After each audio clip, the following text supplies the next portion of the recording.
just mute them.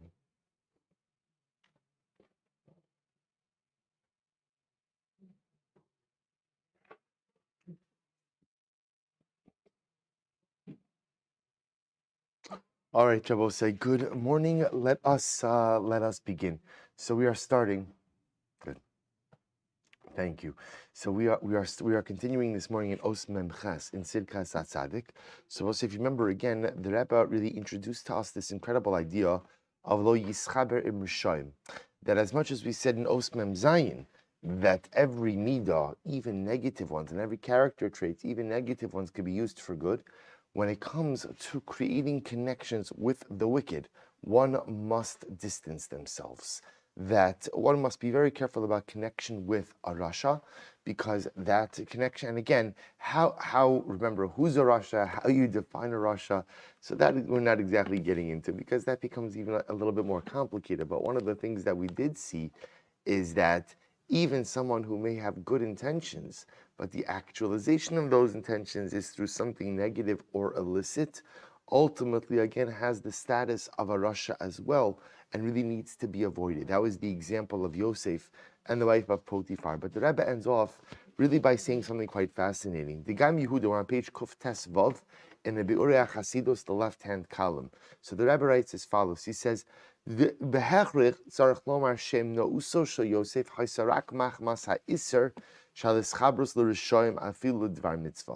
fact that Yosef would not have a relationship with Eshes Potiphar, even though again the Rebbe stated this idea that she saw, and even he saw, some potential that this was the quote-unquote the will of God, that there be a child or children from a union between Yosef and a woman from the home of Potiphar. The only question was it the wife of Potiphar? Was it the daughter of Potiphar? And yet Yosef really would not have any part of it, right? Would not engage in this behavior, because he felt ultimately again that the wife of Potiphar was a rasha, and therefore again he just could not engage her. So interestingly enough, he writes as follows. He says, Shari imlokein eze chilik vehevdel yesh bein hamaisa shel Yosef ve'eshes Potiphar lamaisa shel Yehuda v'Tamar. So here the Rebbe points out something very fascinating. He says, what about the story of Yehuda and Tamar? And the story of Yehuda and Tamar is a very strange story when you read it, right? Yehuda, thinking that Tamar was a harlot, ultimately again pays her for her services. She becomes pregnant.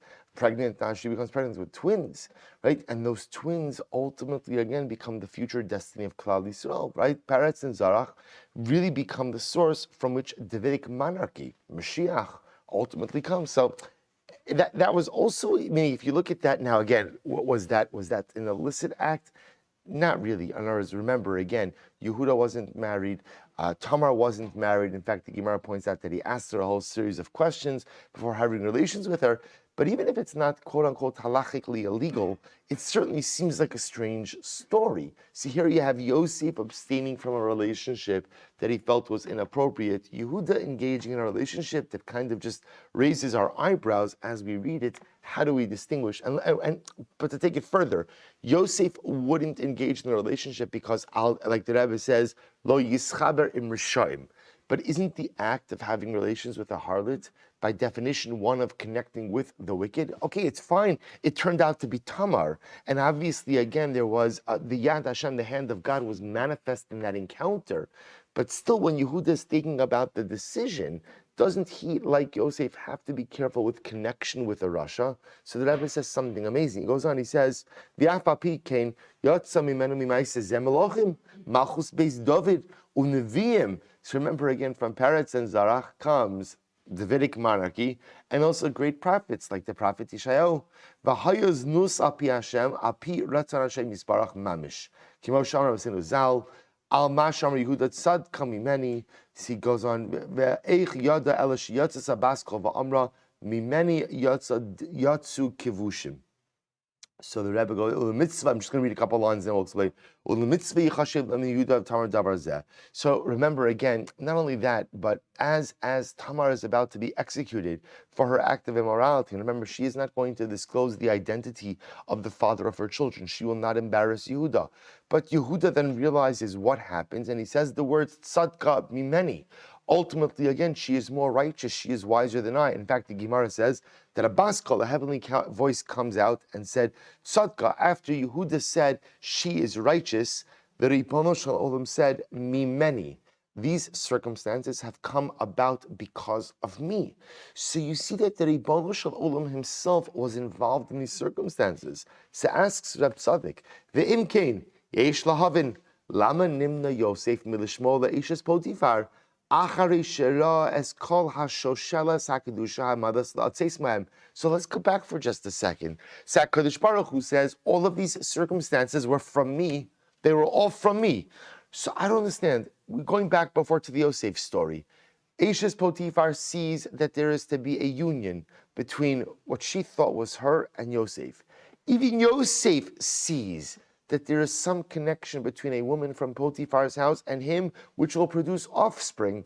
So what I don't understand. Meaning, it's even, if you think about it to a certain degree, isn't it even a stronger case to be made than the Yehuda and Tamar story, right? When Yehuda has relations with Tamar, he has no idea that God is in the picture over here. He has no idea about the wheels that are turning, right? Yehuda is coming off the loss of his wife, right? Looking, so he finds, so again, afterwards you see it was gone. Yosef at least has some type of prophetic, what is the right word, like inclination that this is supposed to be a union, and yet he doesn't go through with anything. How do you understand it?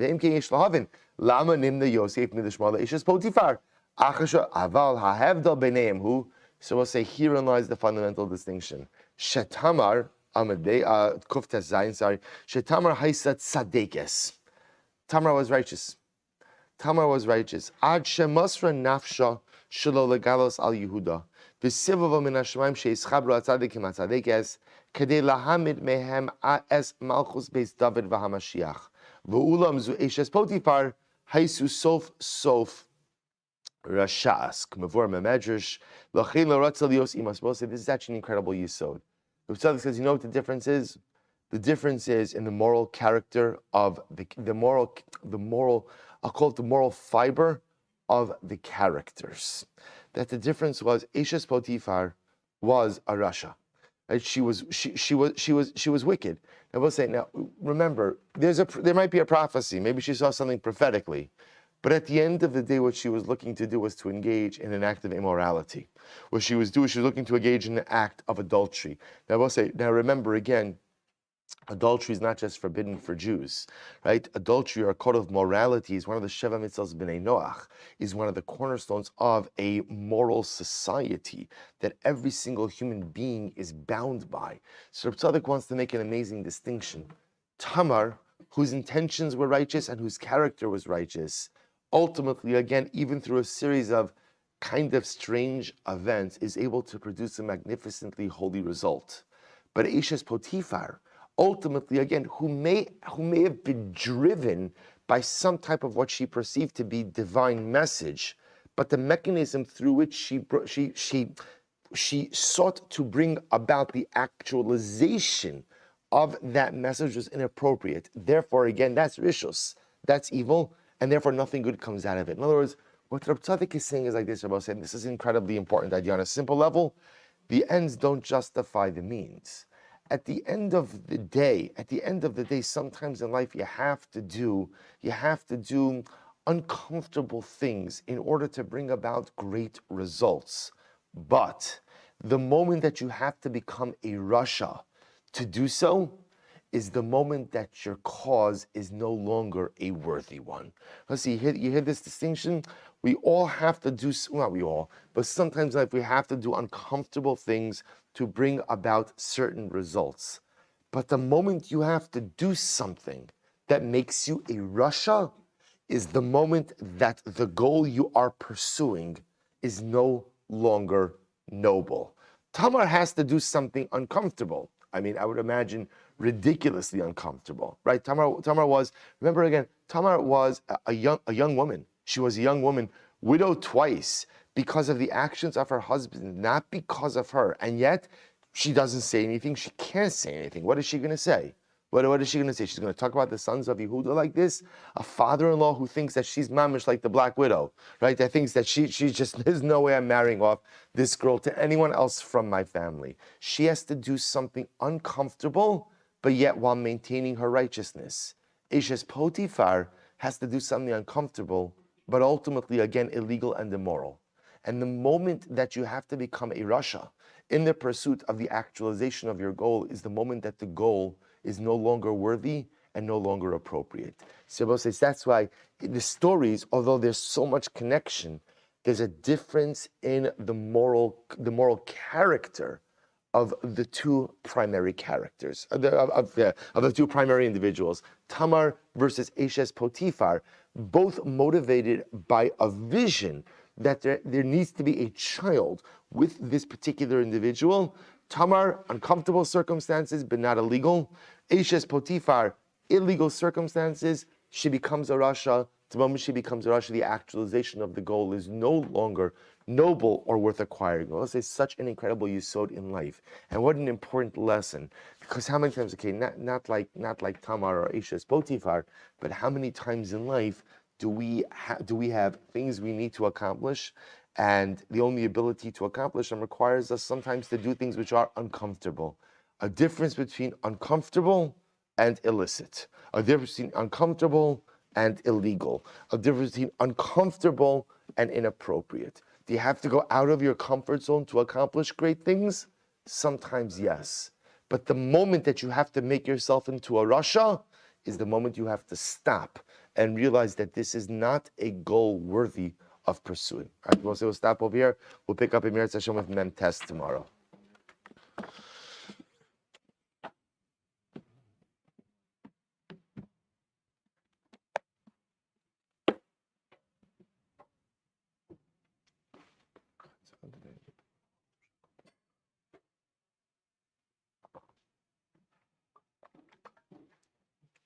All right.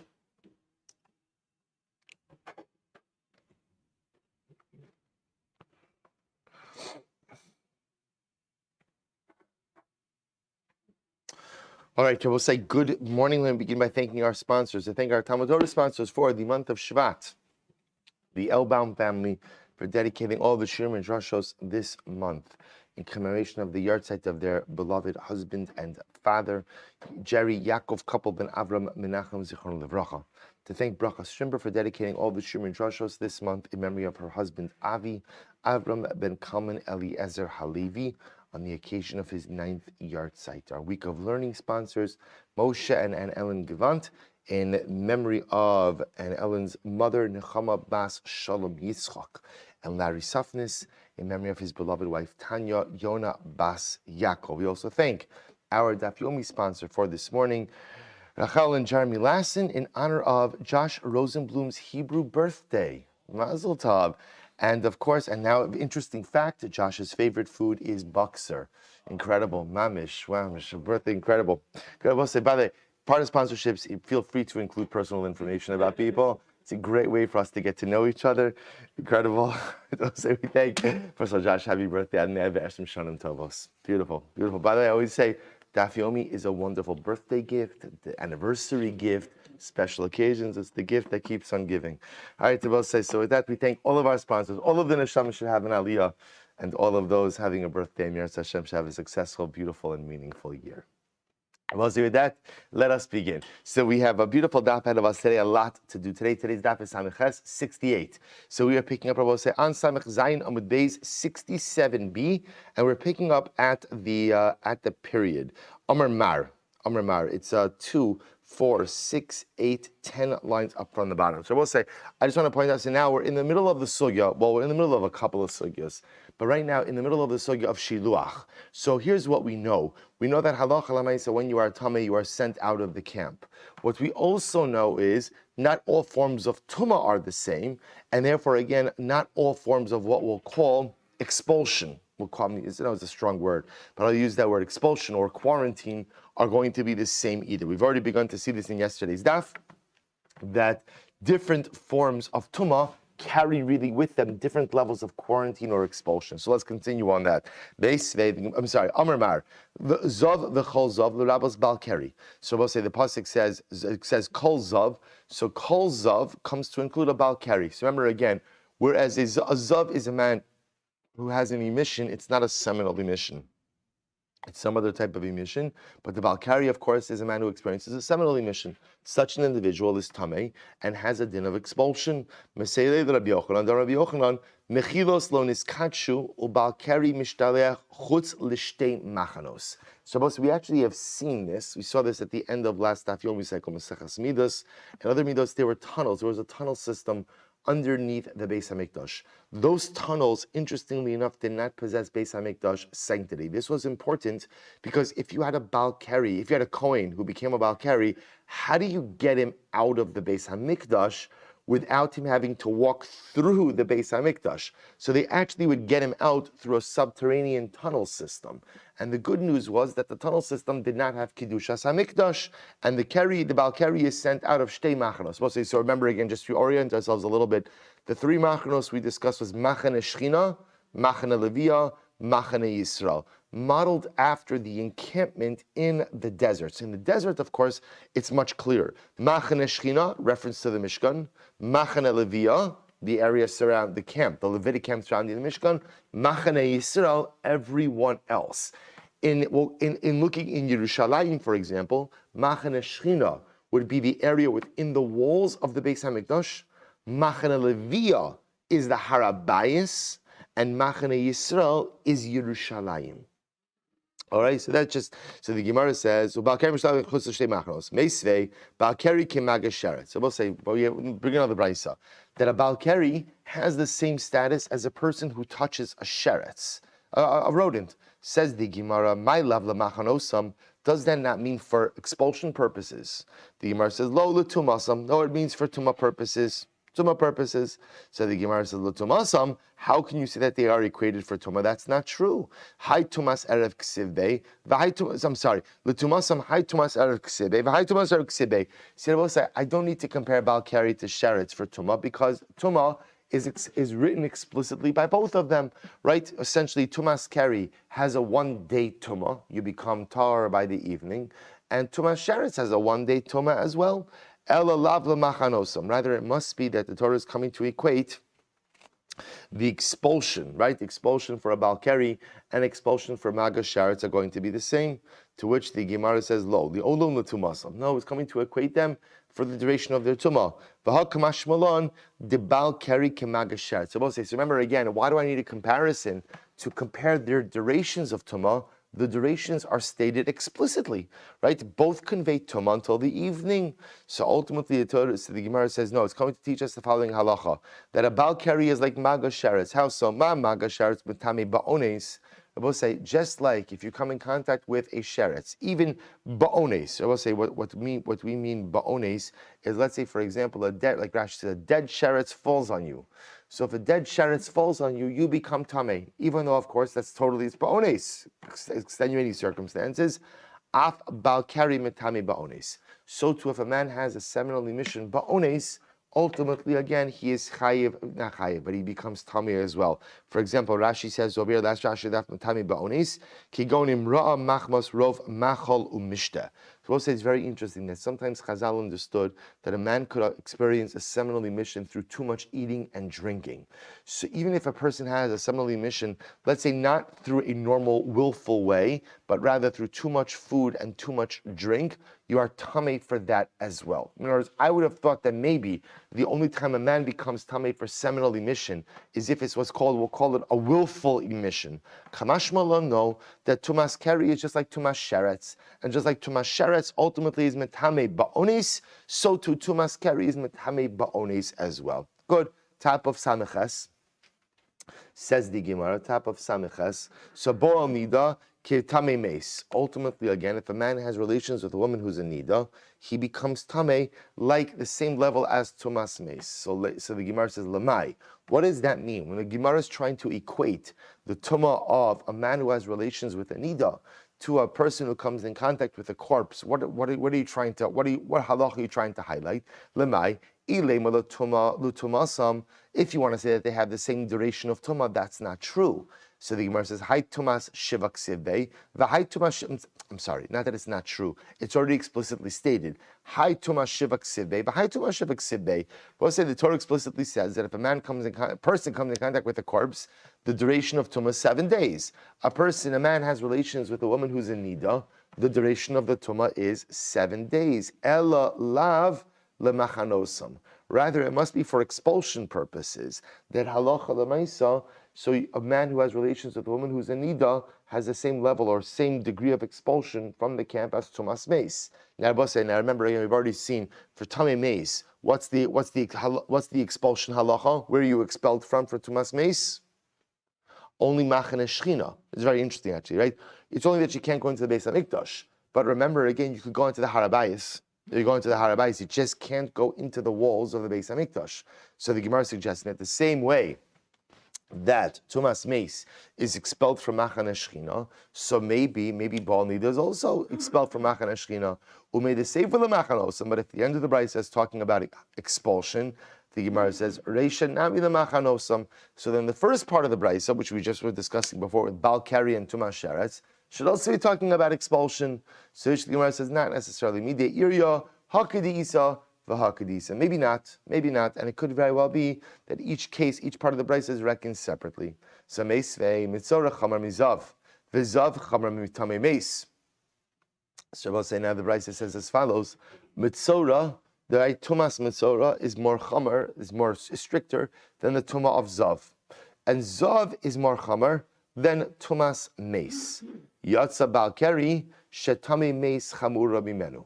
But yet Tumas Meis is more Chamar than Baal Keri. Shabbos says, so now what does this mean when it says, so first of all, the first part I already knew from yesterday, right? We already knew this, that in terms from an expulsion perspective, so Mitzorah is the most Chamar, because remember again, Mitzorah is sent out of all three Machanos, Machane Shechina, Machane Levia, Machane Yisrael. Zav is sent out of two Machanos, Machane Shechina, Machane Levia, and Tumas Meis is only expelled from Machane Shechina itself. Machane Shechina, which I will say, by the way, you understand the great anomaly in that, right? Like a corpse is referred to as Avi Avos Hatuma, right? Avi Avos Hatuma, it's the highest level of Tuma. Yet, interestingly enough, the expulsion for exposure to that Tuma is the most lenient one. It's very interesting. I think, by the way, there's a simple idea with it. I think it's because of the idea that almost everyone contracts Tumas Meis at some point in time, right? You have a loved one who dies, you have something, and I don't know that it's the most common form of Tumah, but Lamaisa, it's a life cycle form of Tumah. So if you expel people from all three Machanos because of life cycle Tumah, that's just going to create, I think, it just creates an incredible hardship. Anyway, the Gemara says as follows: V'zav Chamar Tumas Meis, Yatsa Baal Keri Shetame Meis Charmenu. But Baal Keri is excluded, or literally again, Baal Keri is excluded, or Baal Keri stands out. Ultimately, again, because Tumas Meis is more Chamar. The Gemara says, what does that phrase mean? My Yatsa. What does that mean, Yatsa? That Baal Keri went out. Lav Yatsa Michlal Zav Ubal Lechlal Tame Meis. Does it not mean, Abba say, see, here's what's interesting. When you look at Baal Keri, and you look where to place the Baal Keri, in which category, it makes the most sense to put him with who? With who? A Zav, right? Because we'll say, remember again, what's come denominator between a Baal Keri and a Zav? They're both emissions. So when looking from a Tumah perspective and certainly from an expulsion perspective, so I would have thought that Baal Keri falls into the category of Zav. Yet maybe what the Brayso is saying is like this: Yotza Baal Keri Shetame Meis Chamur Imenu. So my matz Yotza Lav Yotza Michlal Zav Ubal Lichlal Tame Meis. Does it not mean that we take the Baal Keri out of the category of Zav, which is the category we would have normally put him in, and ultimately again we put him in the category of Tumas Meis? Daha Tame Meis Chamur Mimenu Umuter B'Machane Levia. Because ultimately again Tame Meis will be more Chamar than Zav, and ultimately again is mutter to come into Machane Levia, to which the Gemara said, Lo Yotza mi Machane Tame Meis v'nichnas lemachane Zav. No, so what it means is just the opposite. It means that we are going to remove Baal Keri from the category of Tumas Meis, and put Balkari into the expulsion halachas for Zav. The afagav, the Tamei Meis chamer mimenu, and ultimately again, even though Tamei Meis is more chamer than Tumas Balkari, which I both say on a very simple level is why. Remember, Tumas Meis is a 7-day duration of Tumah. Tumas Kari is how long? 1 day. Well, at most. I don't even mean a whole day. It's until the evening of that particular emission. And even though Tamei Meis is more chamer than it, nevertheless, the mutter machan alavia. So ultimately, again, it'll be mutter machan alavia. So lemai didami midamin alei. Ultimately, again, for whatever, so we'll say, what we're going to say is, even though halacha lemaisa, you can make the argument that tumas meis ultimately is going to be more chamer than Zav, which makes sense, but ultimately in whatever way we can compare it, we compare it. And therefore, since Zav will be an emission, since Kari is like an emission like Zav, so the Gemara's perspective of it makes more sense to put Kari in the category of Zav than it does to put it in the category of Tumas Meis. Good. So Tani Tana Kamid Rabbi Yitzchak Bar Avdimi. V'yatsa al michutz lamachana. The pasuk says he will go out of the camp. I will say now this again. This is talking about a Balkari, right? The pasuk that the Gemara is referring to over here is Kieh b'cha ish asher lo yiyatar mikra layla v'yatsa al michutz lamachana lo yavo el toch hamachana. A person has a seminal emission, what the Torah calls mikra layla, right? An event that occurs at night. Ultimately, again, he goes out of the camp. So the Gemara says, now, interestingly enough, the pasuk is a bit redundant. It says, "V'yatsa al michutz lamachana, lo yavo el toch hamachana." He will go out of the camp. He should not come into the camp. So the Gemara says, listen to this. So the Gemara says, "V'yatsa al michutz lamachana zu machana shchina."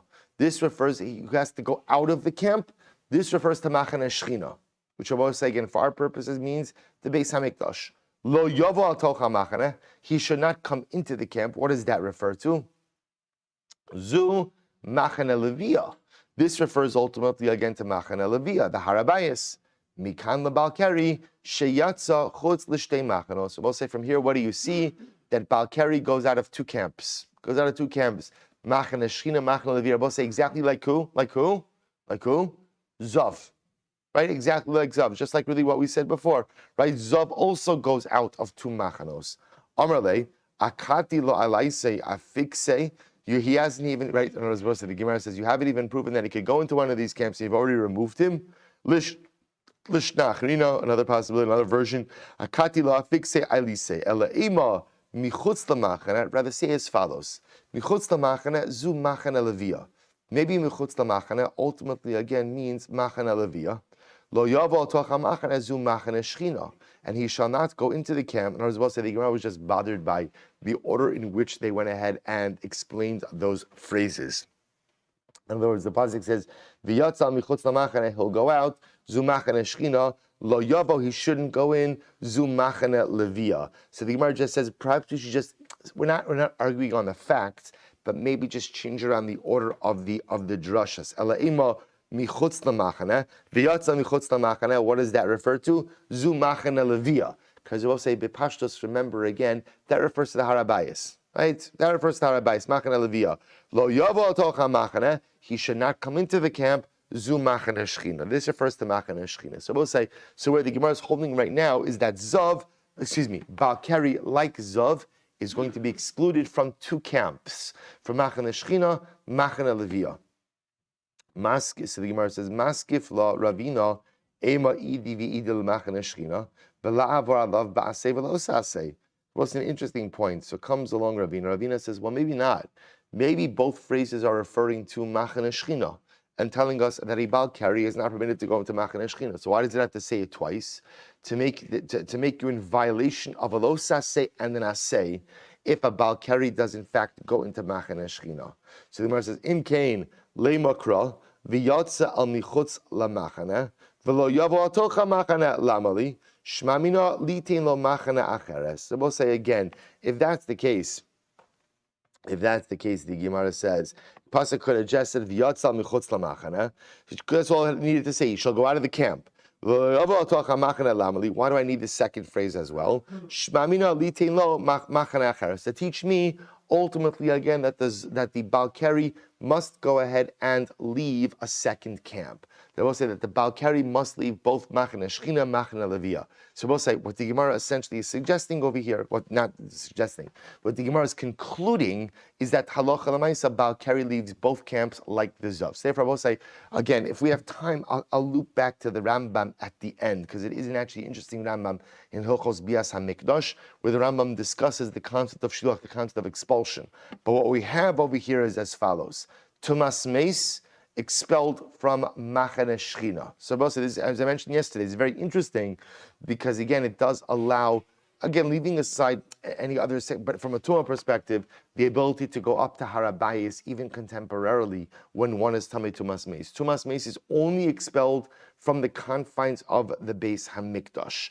Tumas Zav, and now it appears Balkari as well, is expelled from Machane Shechina and Machane Levia, which again, using just the Yerushalayim model, so therefore the Zav Balkari can't go into the Beis HaMikdash, can't go on Harabayis, but can be within the city of the walls of Yerushalayim. Most, and of course, most stringently, the Metzora. The Metzora is excluded from Machane Shechina, the Beis HaMikdash, Machane Levia, the Harabayis, and Machane Yisrael, which means that the Metzora cannot dwell within the confines of the walls of any Jewish city. So, for example, again, he would have to go outside of the walls of Yerushalayim. So just an interesting, just basic framework of Torah. Good. Back to the Mishnah. Michui Kravav. So we'll say, so remember again, the Mishnah, when speaking about the things, the aspects of the Karban Pesach that you are permitted to go ahead and perform on Shabbos. So we'll say, so one of the things that the Mishnah said you're allowed to do is Michui Kravav. You could go ahead, now I will say, now Michui Kravav literally means, sounds like, well, we'll see what it means, but something with the intestines of the animal. So says the Gemara, my Michui Kravav, Rav Huna Amar, Shemenakvin B'sakin. Rav Huna says what it means is you perforate the intestines with a knife. What that allows you to do is to squeeze out any waste that may be lodged in the intestines. Rav Chia Barav Amar, Sirka Demaya. It literally means a scraping of the intestines. That apparently Rashi points out, there's some, Rashi says, Leicha ha'aduka b'me'ayim, sheyotze mehen b'docha kasakin. Apparently there's some type of, I don't know what the right technical term is, shmutz, that is inside of the intestines, that can only be, it's really like stuck there, that has to be removed with the scraping of a knife. So the Gemara says, Sirka demaya denafka agav duchka desakina.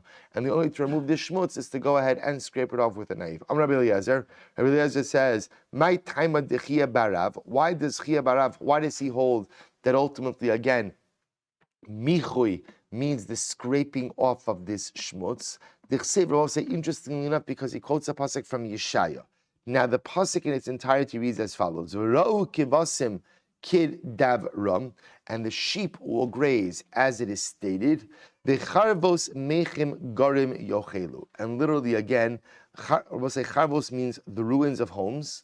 Mechim, ultimately again, the fat ones, garim, who sojourn there, will eat it. Now, we'll say we'll see this in just a moment in the Gemara. But understand the pasuk over here, Yeshayahu, is referring to the fact that when Mashiach comes, the sheep, which is a reference ultimately again to Klal Yisrael, will go ahead and be able to graze on the ruins of the homes who were there before them, which is a reference to the idea that in Eretz Yisrael, that which belonged to our Gentile oppressors over the ages will become the dominion of the Jews in the Messianic era. So the Gemara says, v'charvos. Now we'll say, interestingly enough, so we're going to see, mechim. So the Gemara is picking up on the fact, remember, the Mishnah called it michui kravim, right? And now Rechia Barav is saying michui means the scraping. The Navi uses the same lashon of mechim over here. So my mashma kidibetagin of Yosef v'nechseim dereshia tzadikim yachasun. It means that the property of the wicked, the tzadikim will go ahead and consume. V'ro kevasim kidabram. So now once the Gemara quoted this, the Gemara kind of goes on with the drush over here. V'ro kevasim kidabram, and the sheep will graze as it is said. Amrav Menashe bar Yirmiyah Amrav kimedubar bam, as it is stated by them. My kimedubar bam Amrav Baye. The charvos mechim garim yochelu. What is stated by the sheep? That the sheep will eat the ruins of that the fat ones sojourned in. Amrali Rava, Bishlama iksiv charvos kidka amrit. Hashta dichsiv v'charavos milsa achrisi kamar. That would be fine if it said charvos. But now it says vicharvos, which sounds like the Navi is coming to imply something else. Ela Amar Rava, Kitrav Chanan al Amarav. Both says very beautiful. Don't have Chanan al Amarav. Asidin tzadikim sheyichyu hamesim. Both say now, interestingly enough, we're going to be referring to over here both the Messianic era as well as what we call Olam Haba. In the future, which both say Bepashtas means after the coming of Mashiach, the tzadikim will be mechayim mesim. Tzadikim will have the ability to go ahead and revive the dead. Revive the dead. So the Gemara says, Ksiv hacha, it says over here, Uru'u kivasim kidabram, that the sheep will graze as it is stated. Ksiv hasam, Yiru Bashan vigilad kime olam. Bashan ze Elisha. So Bashan ultimately again refers to Elisha. Haba min Bashan shene'emar, vaye'ani v'shafat bebashan. Ksiv po Elisha ben Shafat, asher yatzak mayin ayidei Eliyahu. Gilad ze Eliyahu. So Gilad refers to Eliyahu. Shene'emar vayomer Eliyahu atishbi mitoshvei Gilad. So we'll say ultimately again through these various psukim and similar words in each of these psukim, the Gemara comes to the conclusion that in the Messianic era, Asid Lavo, tzaddikim will have the ability to perform tchias hamesim. They will have the ability to resurrect the dead. Amar Rab Shmuel bar Nachmani. So we'll say second wide line. Rab Yonasan. Asidim tzaddikim sheyichyu mesim. In the future, the tzaddikim will have the ability to revive the dead. Shene'emar, both is actually quite beautiful. Od yeshvu zekenim uzekinos berechovos Yerushalayim. In the future, so remember again, this is the beautiful vision of the Navi Zechariah. That's when Mashiach comes, what's going to happen? The old men and the old women will sit in the streets of Yerushalayim.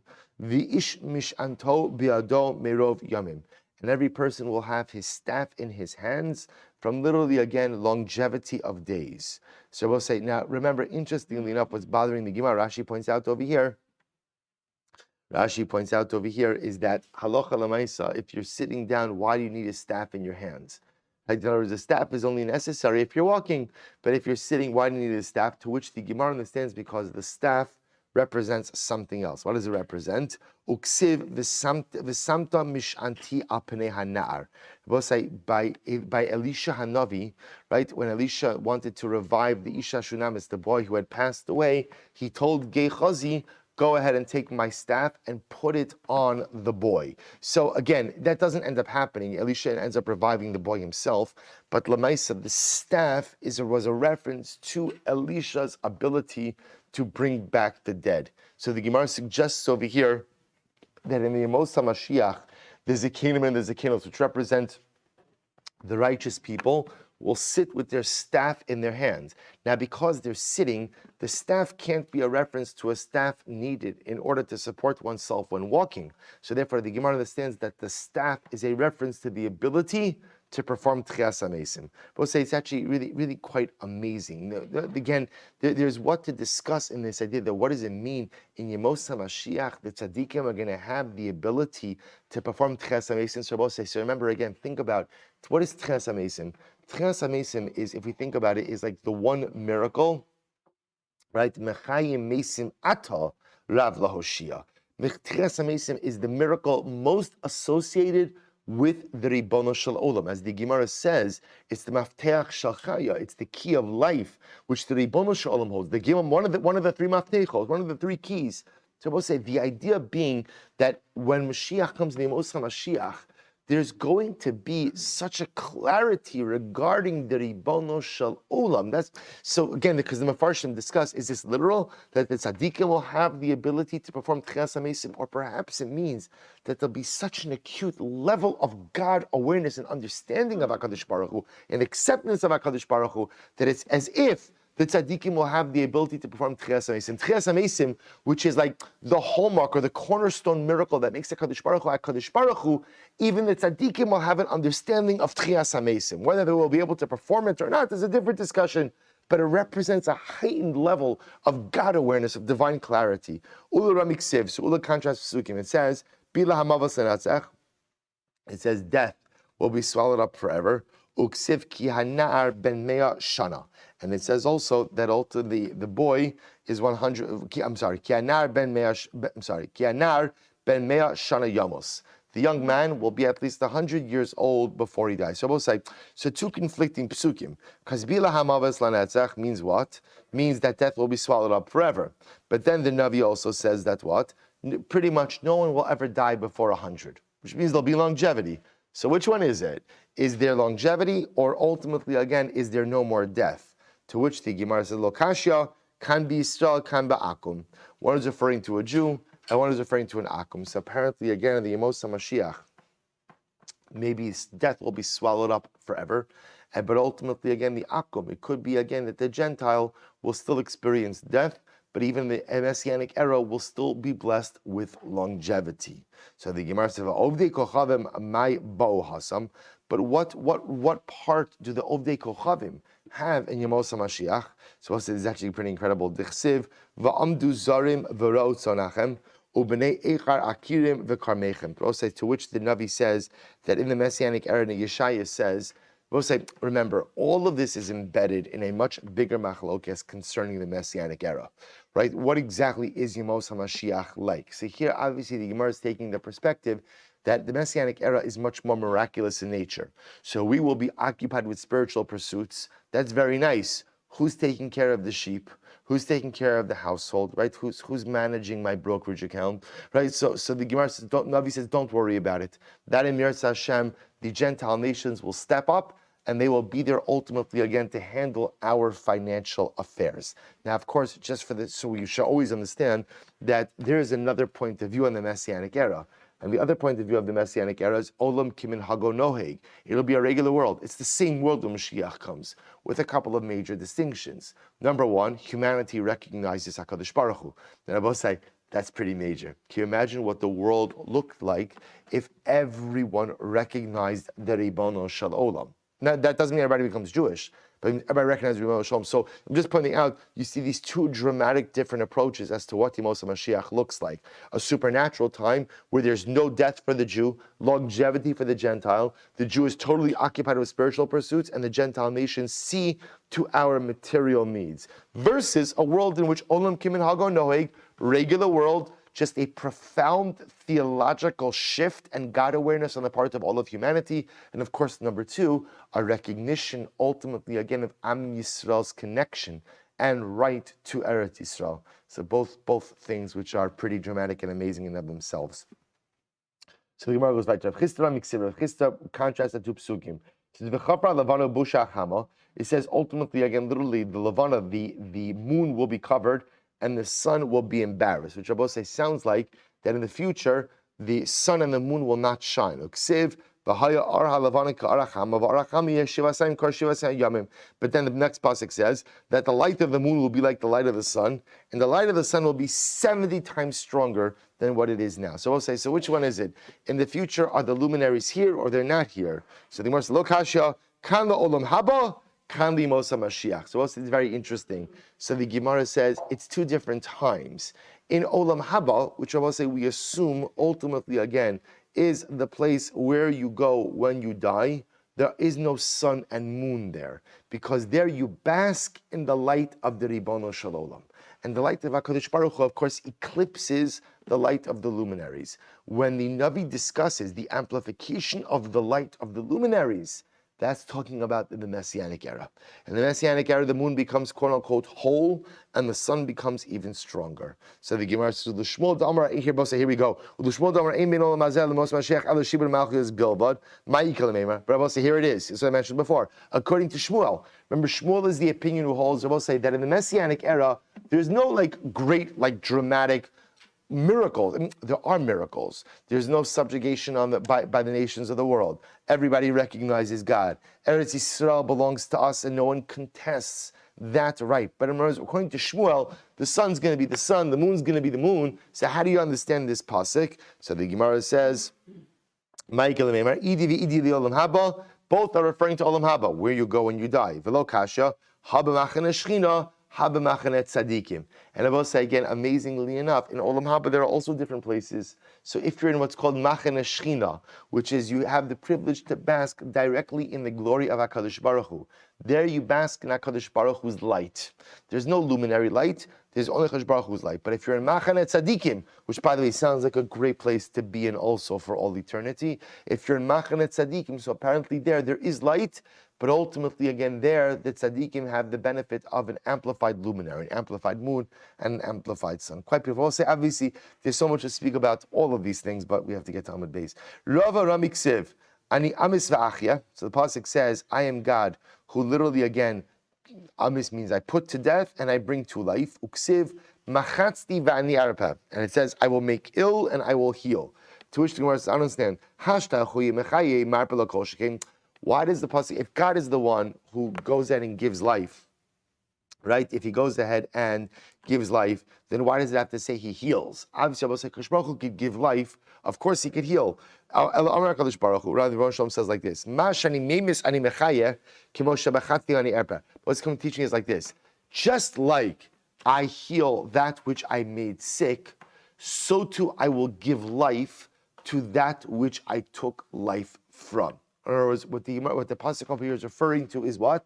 Tchias hamesim, the resurrection of the dead. It's not just simply meaning, if we would have just said, Kadosh Baruch Hu gives life, so he gives life, okay, the baby that's born, he gives life, seems something more. Just like I heal that which I made sick, which is the same person, so too I will give life to whom I took life from. So the Gemara says, so I will go ahead, I took life and I will give life. You might have thought that it's referring to two different people. Kadosh Baruch Hu says, some people I take life from, some people I give life to. Therefore the pasuk says, I gave sickness and therefore I will heal. Just like the sickness, the illness, and the healing is in one person, so too HaKadosh Baruch Hu is talking about over here that I took life and I will give life is referring to the same person. But I'll say ultimately again, here is a refutation for those who say there is no scriptural allusion, ultimately again to Tchias HaMesim, to resurrection of the dead. So therefore, it is this pasuk in Devarim that is a biblical reference to resurrection, where HaKadosh Baruch Hu says, Ani amis ve'echya, is referring to the same person. He whom I took life from will be the very person whom I give life back to.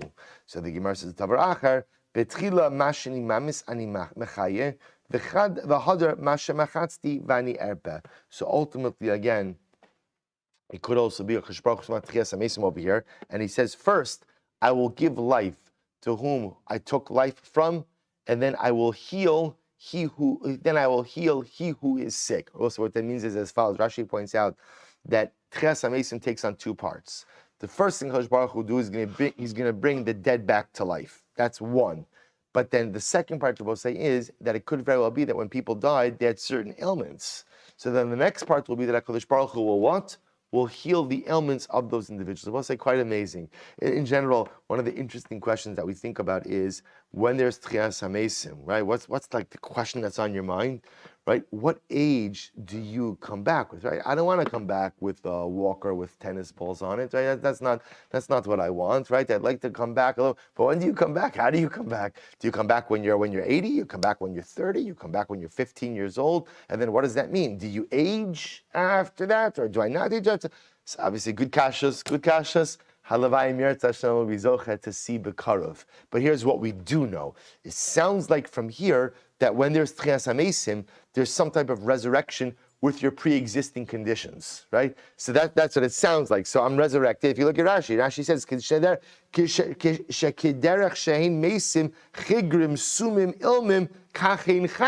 so we'll say, it sounds like from here that I'm resurrected in the same way in which I died.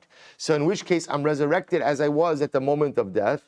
But here's the difference. Whatever ailments I had, HaKadosh Baruch Hu then goes back and heals. So I said, this is interesting. So what does this mean? The world is going to be like one big senior citizen community. It's going to be like we're all living in Boca. Like what was it? Like what's no, I think Jeff Rosenblum is not here. I didn't mean to make any Boca jokes or Dore Beach jokes. Good. So I'll say so interesting enough. So what does that mean? Again, obviously we'll have to see. We'll have to see what happens when Mashiach comes. But again, it is interesting to see resurrection is in two parts. First, the dead are brought back to life, and then ultimately, again, the living are healed from their ailments. Good. Amud Beis, Rabbi say. Amud Beis.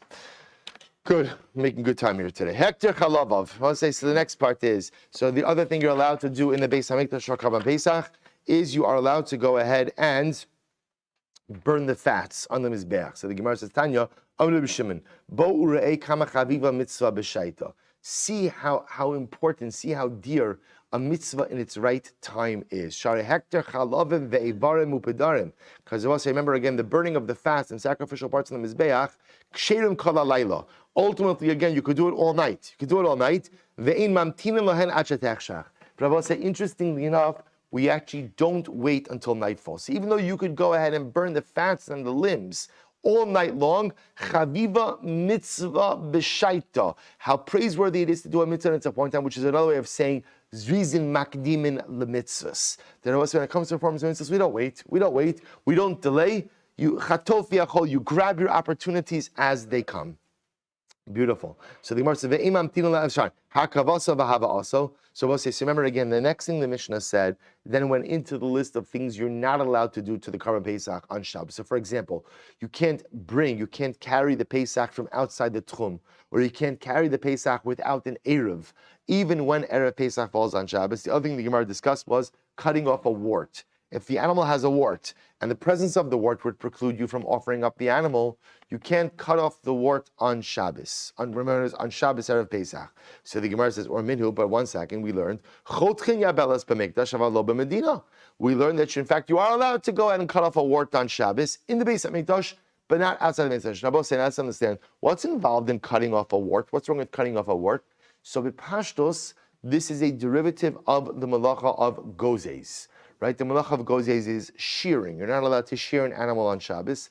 So b'pashtos, the wart removal ultimately again would be a derivative of that. Yet the Bryce over here says you can remove a wart on Shabbos inside of the Beis HaMikdash from the animal, but not outside of the Beis HaMikdash. Ve'im bekli, but if you remove the wart with a utensil, kan v'kan aser, then it's aser in the Mikdash and outside of the Mikdash. So we'll say, but yet our Mishnah said you can't remove the wart, so what's going on? So again, I will say, how do we reconcile our Mishnah that says you can't remove the wart with the Bryce that says you can remove the wart? So two different opinions. So we'll say one opinion said, both are dealing with wart removal by hand, and it's not a contradiction. One is talking about a moist wart, one is talking about a dry wart. So we'll say, so what does this mean? That remember, the dry wart, as we're going to see, pretty much crumbles when you remove it. That's when it's not a problem to remove that on Shabbos. So the Brisa that says that you could remove a wart was talking about a dried out wart that can be very easily removed by hand. A moist wart is much more complicated, and that'll be asr on Shabbos. The Gemara says, I'm sorry. The other opinion said no. Both are dealing with a moist wart. One is talking about wart removal by hand, and one is talking about wart removal with a utensil. You cannot remove a wart with a utensil on Shabbos, either in the Beis HaMikdash or outside of the Beis HaMikdash. But when the Brisa said that you can remove a wart inside the Beis HaMikdash, that's if you're able to pull it off somehow with your hand. As long as you don't have to use a kli, it's going to work. And remember again, removing a wart with your hand outside of the Beis HaMikdash will be an Isser D'Rabbanan. But remember, inside the Beis HaMikdash, we have a concept of Ein Shavus B'Mikdash. Right? That Dinei D'Rabbanan, right, rabbinic law, when it interferes with sacrificial law, is kind of set aside. So the Gemara says, L'man damar ha biyad v'ha b'kli, according to the opinion who made the distinction, that the Bryce is talking about wart removal by hand, and the Mishnah is talking about by a kli. Why didn't he subscribe to the approach that said both are talking about wart removal by hand? And make the distinction that our Mishnah, which did not allow the removal of wart, was talking about a moist wart. The Bryce that said that you can remove the wart is talking about a dry wart. Dry wart.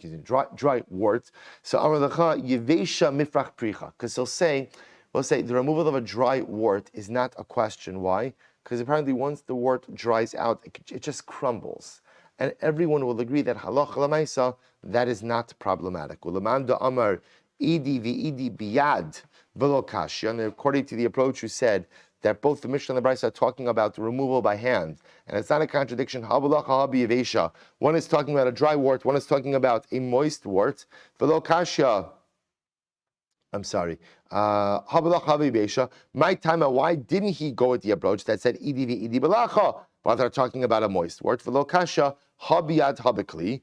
Ha amar lecha, he'll say to you, I'm sorry, amar lecha kli, the Gemara says, amar lecha kli hakatani hasam im bekli kan v'kan aser. Because Rabbi say he will say that no, everyone will agree you can't use the kli because once the usage of a kli by definition it becomes aser. V'ida hadiktani kli hacha plugta Rabbi Elazar Yoshua aslashmina. And the other opinion will say no. The reason it brought down the discussion regarding the kli is to introduce the machlokes Rabbi Eliezer and Rabbi Yoshua. So good. So we'll say so halacha lemaisa. The way the Rambam codifies this halacha is by making the distinction between the moist wort and the dried one. That halacha lemaisa. I'm sorry, that they're both talking about let me take it differently. The Rambam paskins that the removal of a dry wort is not going to be a problem because generally it just crumbles and there's no din of gozes, there's no potential issue of shearing. The moist wort issue, it depends how you're removing it. If you're removing it biyad, if you're removing it by hand, then that will be mutter inside of the Beis HaMikdash, prohibited outside of the Beis HaMikdash. But removal of the moist wort with a kli will be problematic ultimately again in the Mikdash and outside of the Mikdash. Good. Rabbi Elazar, umayim shchita. So remember again, the Mishnah then got into a more general discussion. Rabbi Eliezer said that halacha l'maisa. Rabbi Eliezer wanted to make a kavachomer, and he felt that the removal of the wort from the Korban Pesach should be mutter on Shabbos based on a kavachomer. What was the kavachomer?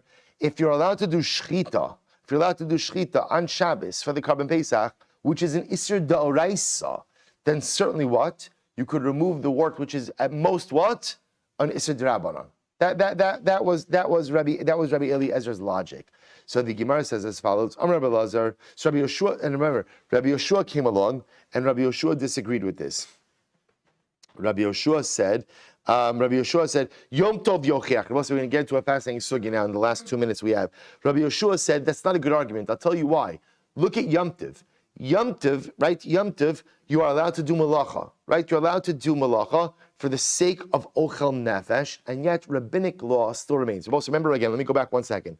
Rabbi Eliezer, the Mishnah said that you can't remove the wort from the Korban Pesach on Shabbos. Although there's a lot of stuff you could do vis-a-vis the Pesach, you can't remove the wort. Rabbi Eliezer says that makes no sense. If you're allowed to go ahead and do shchita, which is an Isser D'Oraisa, you could certainly remove the wort, which is at most an Isser D'Rabbanan. To which Rabbi Yoshua said, I'll tell you why your logic is flawed. Look at Yom Tiv. Yom Tiv, you're allowed to do things which are normally an Isser D'Oraisa. What can you do on Yom Tiv? You could cook, you could do ochel nefesh. Yet, rabbinic prohibitions still remain intact. So you see from here that just because certain biblical prohibitions are lifted does not automatically mean that rabbinic prohibitions are lifted as well. That's Rabbi Yeshua's logic. Rabbi Yeshua Latami, Rabbi Yeshua goes according to his reasoning. Because Rabbi Yeshua say, the Amar, both say this is great. Simchas Yom Tov Nami Mitzvahi. Rabbi Yeshua says that the obligation to rejoice on Yom Tov is a biblical obligation. This Sanya, both say, here we go, this is great. Rabbi Eliezer Omer, both say this is an incredible Gemara, which we'll start today, and I think what we'll probably just do is maybe we'll start a little bit earlier tomorrow. Rabbi Eliezer says like this. Rabbi Eliezer says, on Yom Tiv, you have to make a choice. Do you want your Yom Tiv experience to be holy, or do you want it to be mundane? Either, either you're going to eat and drink, or you're going to sit and learn. So we'll have to explore exactly what this means. That Rabbi Eliezer is saying is Yom Tov is an all or nothing experience. Either it's not mundane because even the eating and drinking is holy, but either you make it a more physical experience or you make it a spiritual experience. Rabbi Yeshua Omer Chalkir. Rabbi Yeshua says no. You split the day in half. Chalkeu Chatzev la'achil l'shtia, Chatzev l'beis hamedrash. Yom Tov must be split in half. Half of it, ultimately, again, is for spiritual pursuits. Half of it, ultimately, again, is for material pursuits, or not material pursuits, physical enjoyment. From Rabbi Yochanan, Rabbi Yochanan said they both darshan the same pasuk. Kasav echad omer atzeres la'Hashem Elokecha. One pasuk, as I both say now, atzeres, we're going to see, means as follows. It says, Sheishes yamim tocha matzos, ubiyom hashi atzeres la'Hashem Elokecha. So some of you are Pesach, but we're going to see it refers to Yom Tov V'Jan. We'll say, we'll stop over here for today. We'll pick up Amir Hashem with this. So we're going to start the daf tomorrow morning at 5:45. Well, we'll resume Tzidkas Salim Yer Hashem next week. We'll say tomorrow morning incredible sugya about Simchas Yom Tov and just in general about an incredible hashkafas hachayim. So continue over here tomorrow. Hashkacha, we'll say.